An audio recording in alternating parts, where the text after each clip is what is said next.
So, hi, and welcome to Poetry Passages. I'm Clifford Rames, and I'm so thrilled to be here today with my special guest, James Cruz.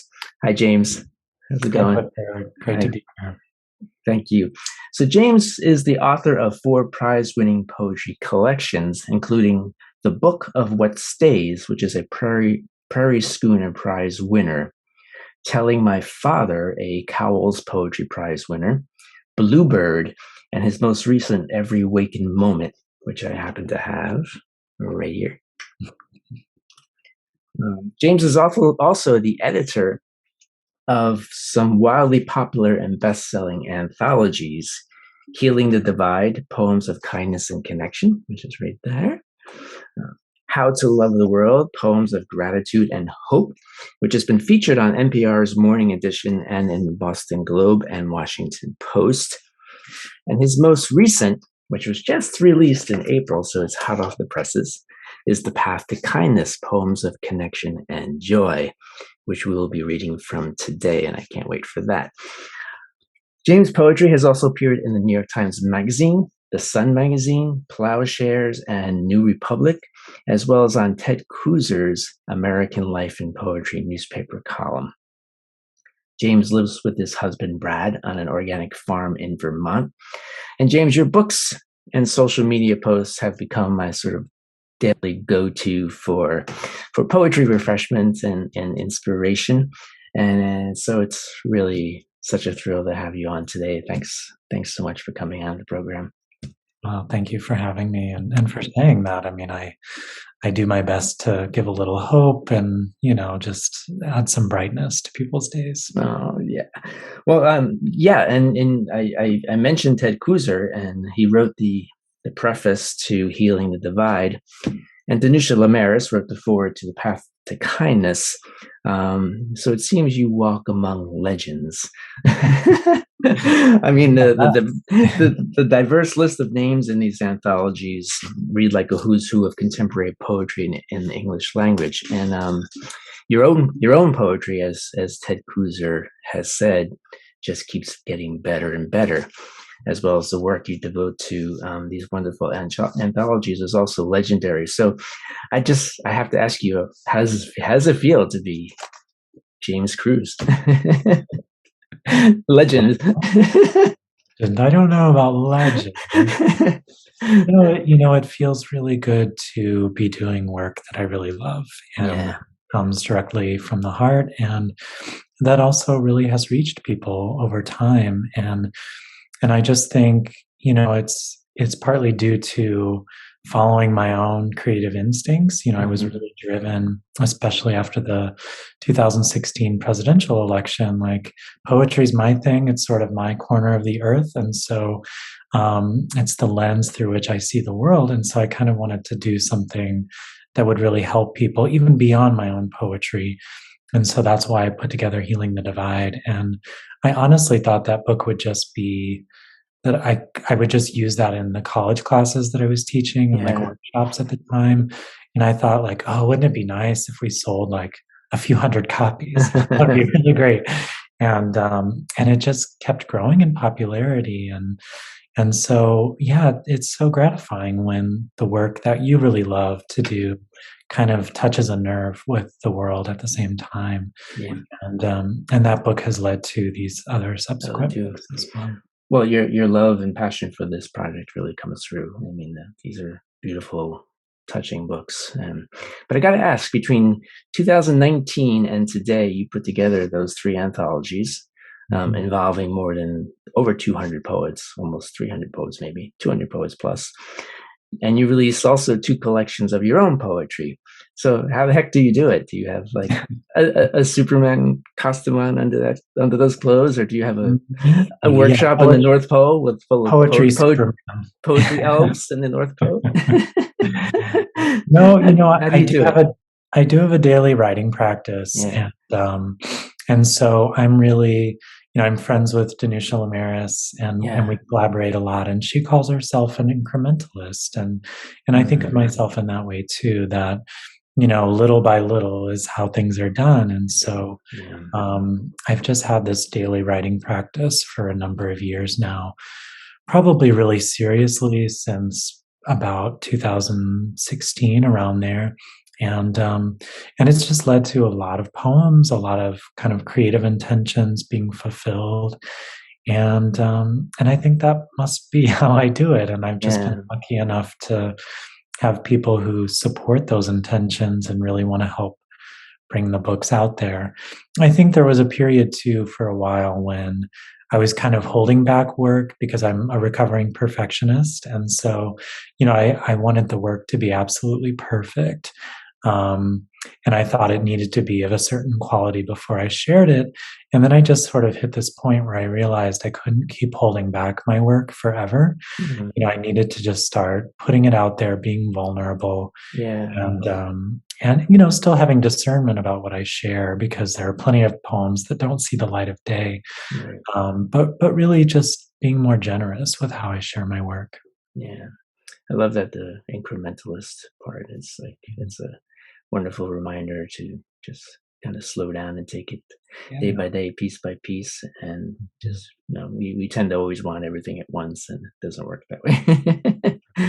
Yeah. Well, no joke. These anthologies are such a wonderful concept, and I was wondering if you're ready to read a poem. Maybe we can get Yeah, into that. Yeah. absolutely. Thought you'd would like to go first. Mhm. Tell us about what you chose and why.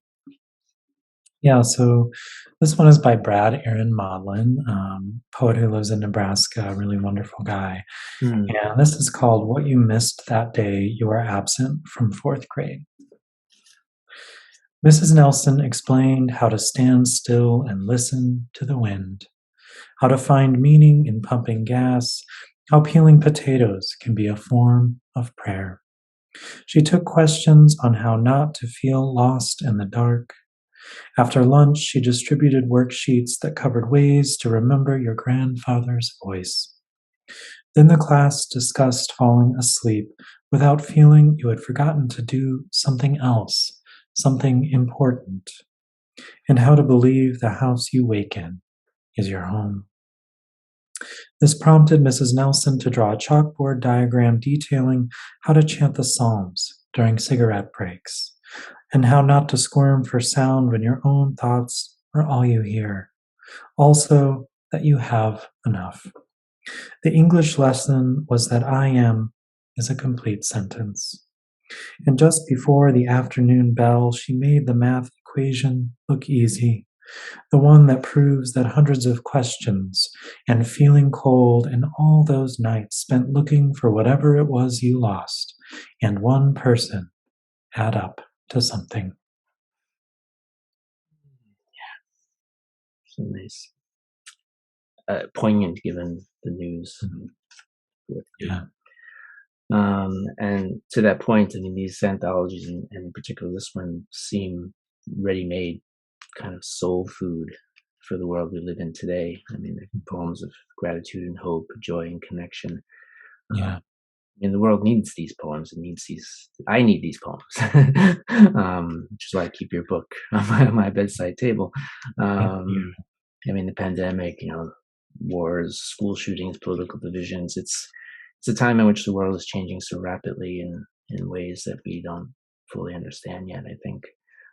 Yeah. Yet somehow there seems to be silver linings, and one of them is that interest in poetry is blossoming, booming, Yeah.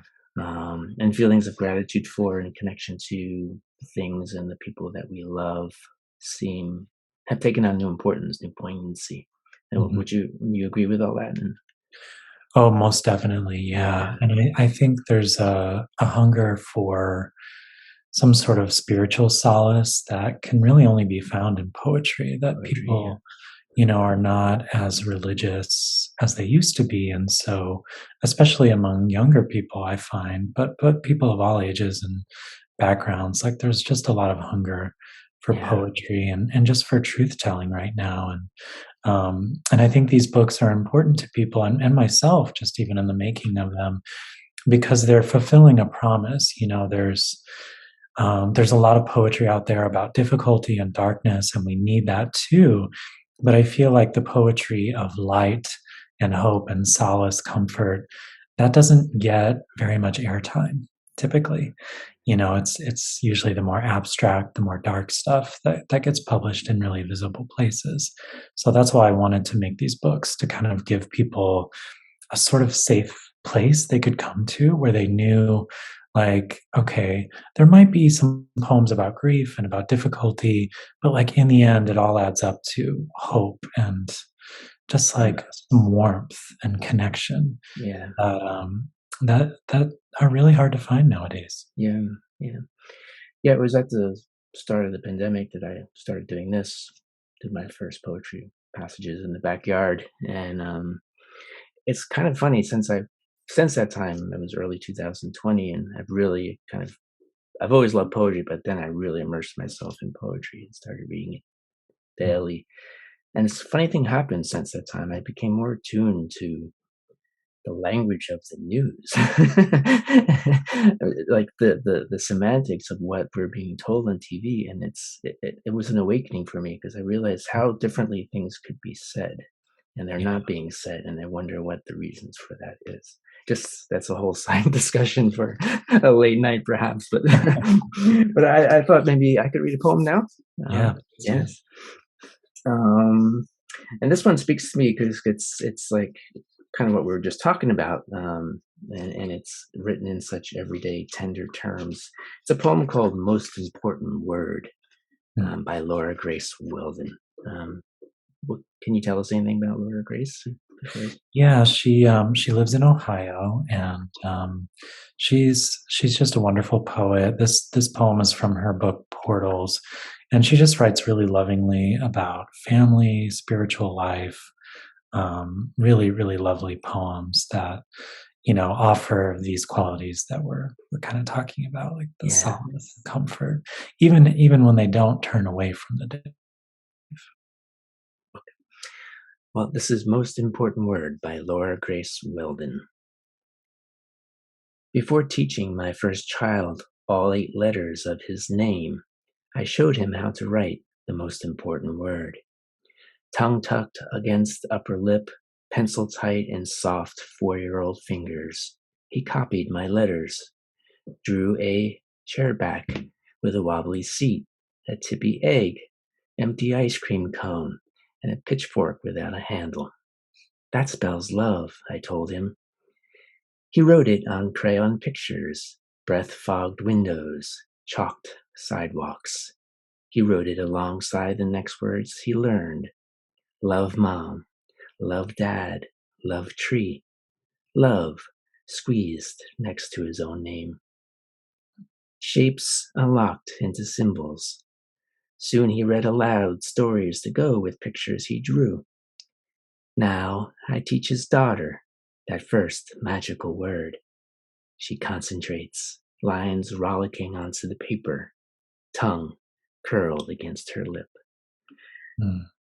The tongue curled against the lip. It's such a wonderful image, and again, particularly poignant given the news. But it also reminded me of, if I may, tell a brief story of me in 4th grade, and it was the star of the class one day, and the teacher, Mr. Grandinelli, um, handed me a sealed envelope telling me to bring it home to my parents.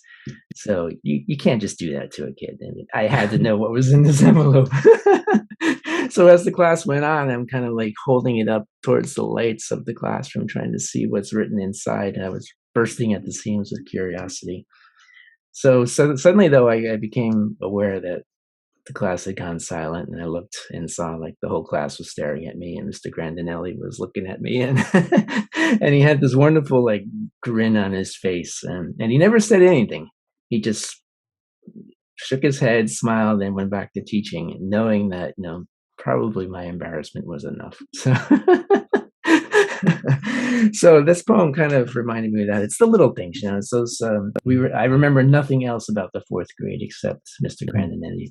Grandinelli's smile and his wisdom. So A yeah. great memory. Yep. So can you tell us a little about your own writing process? Do you carry around a notebook? Do you work in fragments over time, or do whole poems come to you at all at once? I would say I do carry around notebooks. I mean, I have one main notebook that I write in, and I really prefer to write everything in hand for quite a while first before it gets typed up. But usually a poem comes all at once, and then it's just a matter of tinkering, switching around, and that usually happens within the next few days or weeks or however long it takes.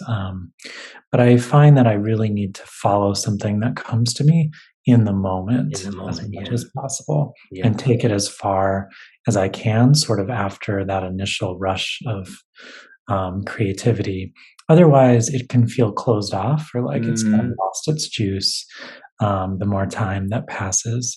And so that's usually how I write. And often the poems come to me too after a walk, or I find that movement in nature, Yeah.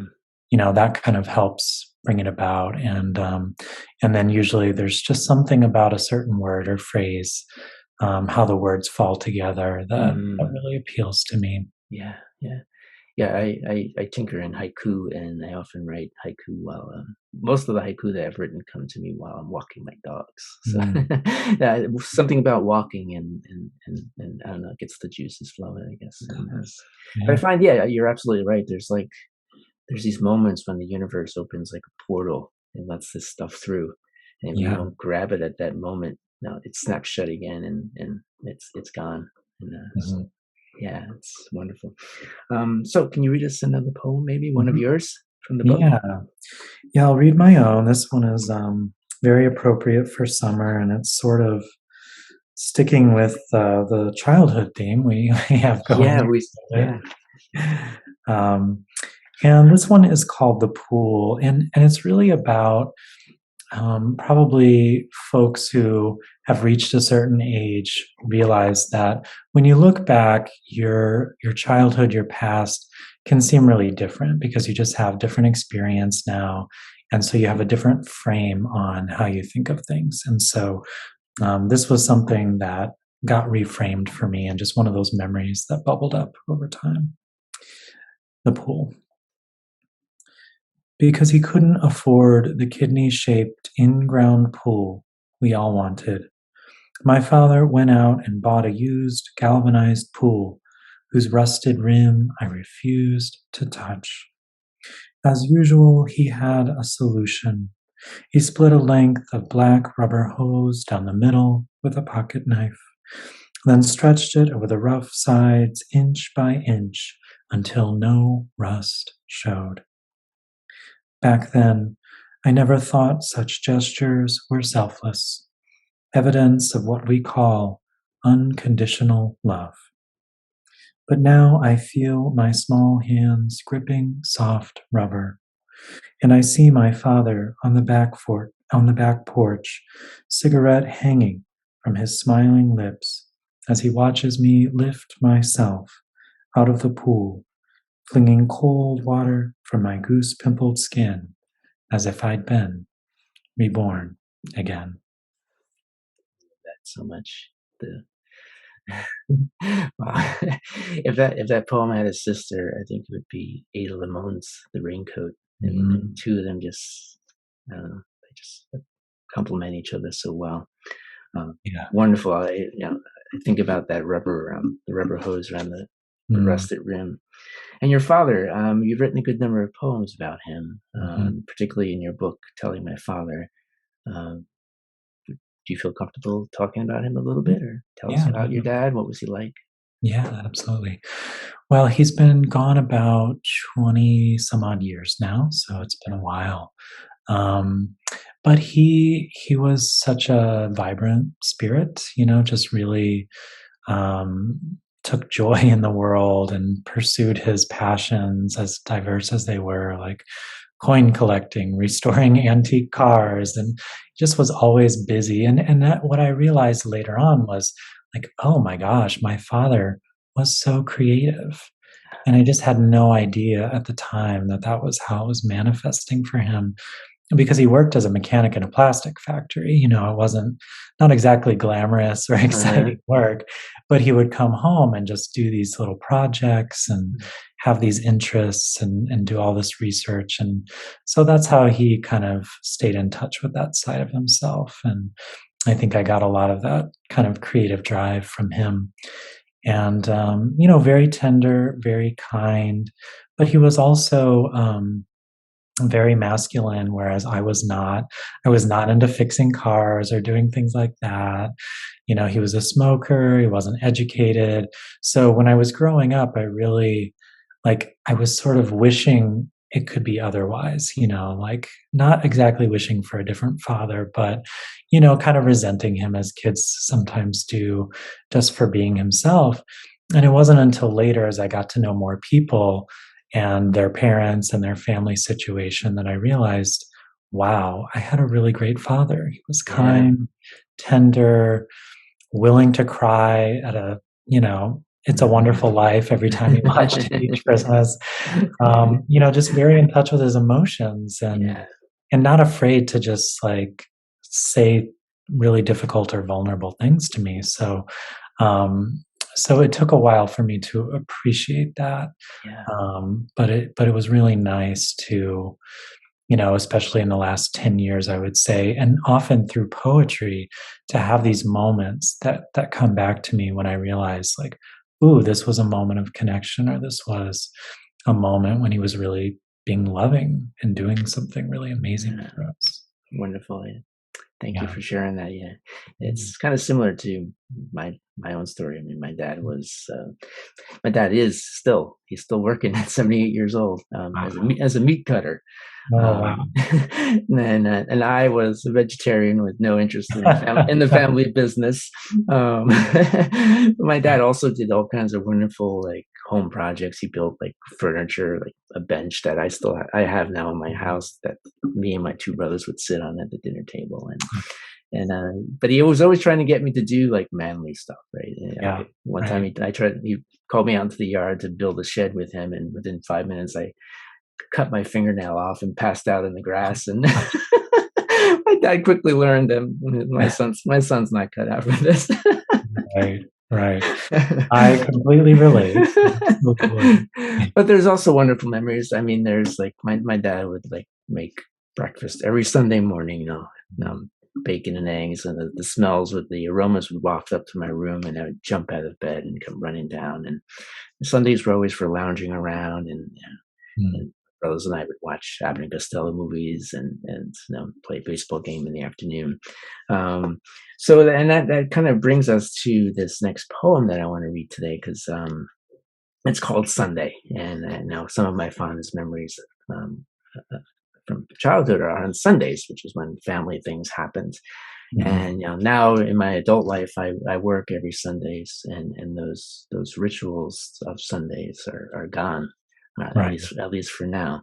But what I love so much about this poem is the magic in this poem is how the author finds herself in this new world where the old rituals are gone, but she begins discovering new rituals for herself. And it's called Sunday by January Gill O'Neill. Is there anything you can tell us about January? She lives in Massachusetts, and her book Rewilding is really wonderful. I really recommend that. Rewilding. Cool. Let's check it out. So Sunday. You are the start of the week, or the end of it, and according to the Beatles, you creep in like a nun. You're the second full day the kids have been away with their father, the second full day of an empty house. Sunday. I've missed you. I've been sitting in the backyard with a glass of Pinot, waiting for your arrival. Did you know the first sweet 100s are turning red in the garden? But the lettuce has grown too bitter to eat. I am looking up at the bluest sky I have ever seen, cerulean blue, a heaven sky. No one would believe I was under. You are my witness. You are absolution. No day is promised. You are my unwritten to-do list, my dishes in the sink, my brownie breakfast, my browless day. That is Sunday by January Gill O'Neill. And the forward to your book, and it Denisha Lamaris poses the question: how do we live in the gap between the hoped for and the real? I mean, it's something I think we ask ourselves often, if not consciously, subconsciously. What would your answer to that question be?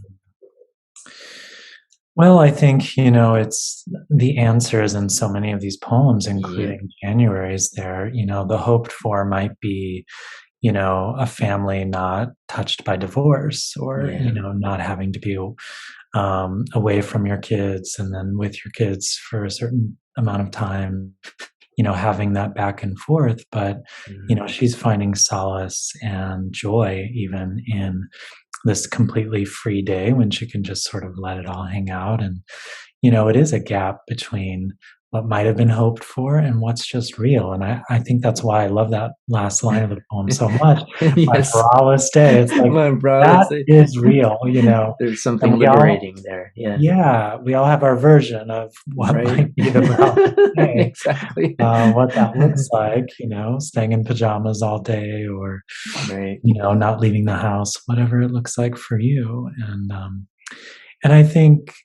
I honestly think too that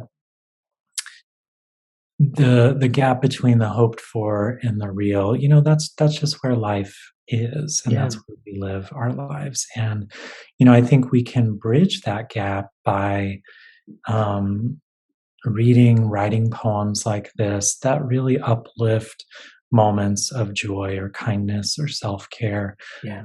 because they're aspirational.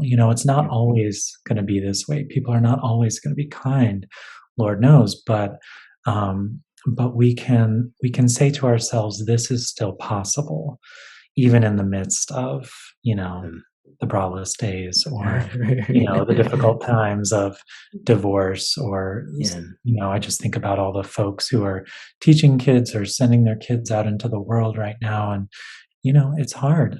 Yeah. It's Yeah. hard. It's hard. Yeah.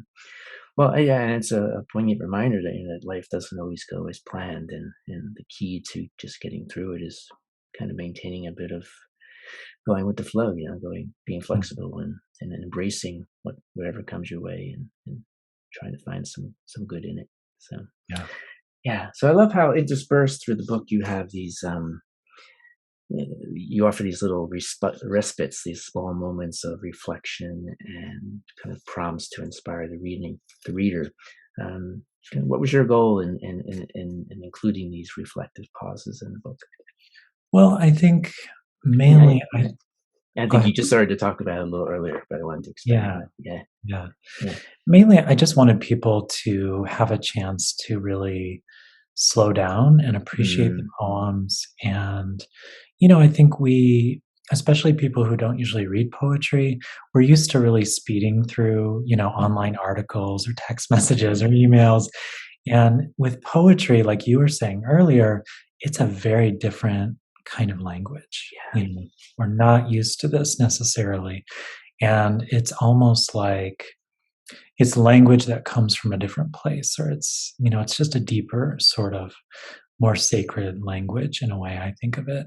Um, and so I wanted people to have access to that.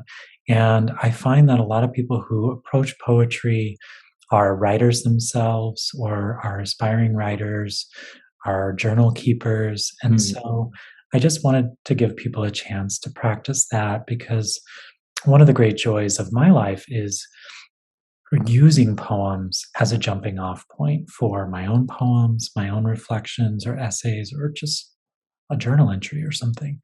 I find that poetry can unlock so much in me that's unexpected, or, memories that I haven't accessed for a long time, like you were talking about with the memory of fourth grade, your teacher handing you that envelope, and the teacher's reaction. I think it's important for us to feel whole as humans, and one way to do that is to just have some pauses in our lives where we're thinking about these things from the past, or maybe, being called to be more present and just pay yeah, attention to what's around yeah, us. So um so they kind of came about really naturally, and in part because I'm a teacher, and so I've led so many workshops over the years, and had these things written up that I just wanted to share. And I hope that it has deepened the experience of the anthologies for people too. I remember hearing back at the beginning of the pandemic, Billy Collins say that the pandemic has forced us all to slow down to the speed of poetry, which I thought was such a wonderful way of looking at it. And I, and listening to you just now talk about that, I was thinking how many times I have kind of sped my way through a poem. You get all these emails in the morning and Writer's Almanac and poets.org, and like, it's hard to keep up with them all. So sometimes I just kind of read through them, and then I'm like, later in the day, I'm like, no, I got to go back. I probably missed something. And then when I go back and I slow down and read the poem again, then it's like, wow, yeah. Had I just left it as I had read it this morning, I would never have thought of the poem again. But because I went back and read it more slowly, it now resonates in a more meaningful way. So, so I the last poem you selected for today is a beauty by the very talented and lovely Rosemerry Wahtola Trommer. And I get the sense from following you over the years and that you and Rosemerry are good friends. Yeah, we are good friends. I was actually just visiting her and reading with her in Colorado, where she lives. Yeah. A few weeks ago. So you can tell us a little bit more about her. And I know she has a very, very active online presence, but for anybody who doesn't know her, maybe you can say a few words. Yeah, sure. Well, Rosemary's sort of thing is that she writes a new poem somehow every single day. Every day. She posted on her blog, which I believe is called 100 Falling Veils. And if you go to her website, you can sign up to receive, that would be another one of those emails. Yeah. And honestly, in the midst of the daily poems, hers often speak to me the most because she's a very sincere, down to earth and really heartfelt writer. And you kind of get to walk with her as she goes through her life, sort of processing and dealing with various issues and joys and sorrows and all that. Right. So she's just a wonderful spirit. She teaches a lot of smaller classes online. So if anybody gets the chance to work with her, you won't be sorry.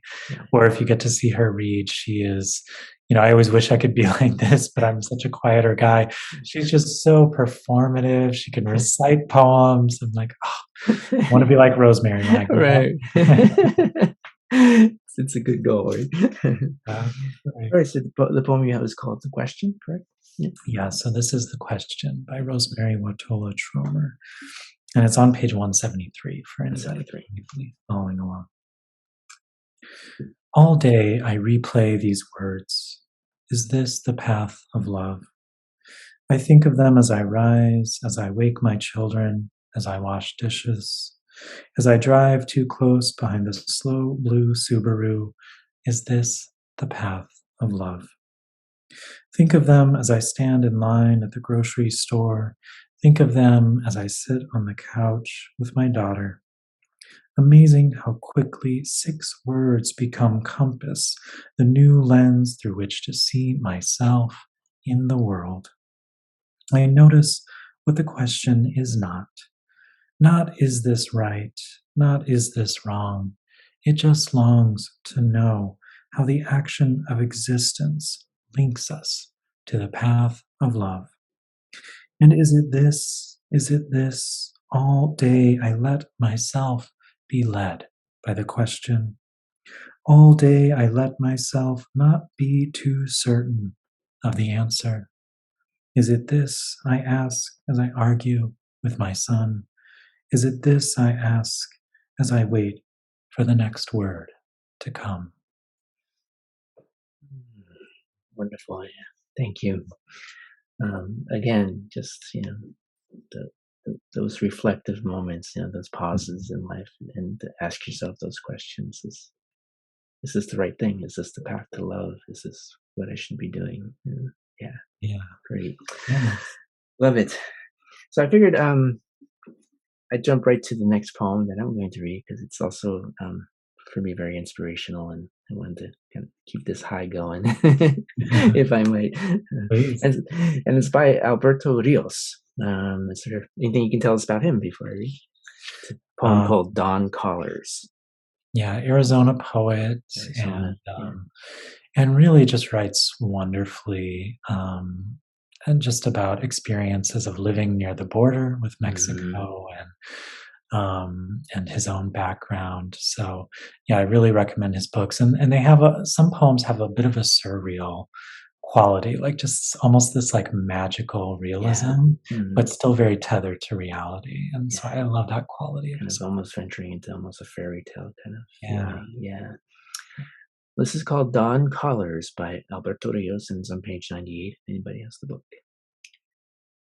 The dawn callers and morning bringers, I hear them as they intend themselves to be heard. Quick sonic sparks in the morning dark, hard at the first work of building the great fire.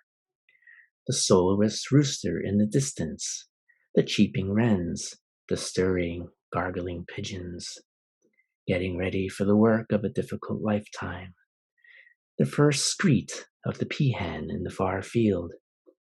All of it a great tag of sounds game, engaging even the owls. The owls with their turned heads and everything else that is animal. Then, too, the distant thunder of the garbage truck, that lumbering urban wail. Through it all, the mourning doves say, there, there, which is to say, everything is all right. I believe them. They have said this to me ever since childhood. I hear them, and I get up. So that is Dawn Callers by Alberto Riós. So I joked in the beginning about legends, and that remains true. I mean, this is an amazing collection of poetry by masters of their craft. Every poem is an inspiration and so deeply felt, and tenderly rendered in everyday language, which is I think so important. I mean, these are totally accessible poems that anybody can just dive into and appreciate. To choose just 3 or 6 as we did here today is like showing someone 6 bricks from the Colosseum and saying that's the whole Colosseum in Rome. Right. Just it's not fair. So if you want to really see for yourself, get the book, and I'll put a link to it in the info section below the video. Are you still doing the signed books with Bat and Kill Books up in Vermont? Yep, definitely. That's a local independent bookstore. So if anybody wants signed copies, you can go to batandkillbooks.com, look up the book, and I can even stop by and make it out to you or someone I give it to because they are so close by. And that was another thing that happened during the pandemic, that our bookstores started being able to ship, and so they've been handling all my books, and it's been really wonderful. Okay, great. So I'll put that link there as well. So I know you're incredibly busy promoting the book, and you're actually, I think, racing off after this interview to do another event. But I was wondering what's in store for you next. Are there any big announcements and anything that we should look forward to? In terms of the publishing, I do think there will be another anthology coming soon. Oh, great. Yeah, and I'm not sure exactly what the focus is going to be. But it's just going to be along the lines of what brings us alive and what allows us to have that kind of spark of inspiration that we carry around with us. So stay tuned for that. We'll see. But I think that one, and then next May I do have a book of shorter essays about kindness that will be coming out as well. Wonderful. Look forward to those. Thanks. Keep us posted. Thanks so much for this. Thank you for coming on. This has been wonderful. Do you have any final prompts or thoughts before we go? Or I don't know. I'm just thinking of Rosemary's poem. Like, maybe we can all just go through and ask ourselves, is this the path of love today? Yes. Is this the path of love? And maybe hold ourselves to the fire a little bit and try to be as kind as we can to ourselves and to other people. Yeah, I mean, sadly, I think more so than ever, we all should be asking ourselves that. So, Absolutely. James, well, thank you so much. This has been so great. And thank you. Yeah, Thank you. me Look too. forward to everything you're doing in the future, and come on again some point. Anytime. Thank you. Thanks to everyone. Thanks to everyone out there. Thanks so much for watching, and we'll see you again real soon right here on Poetry Passages. Bye. James Cruz, everybody. Bye.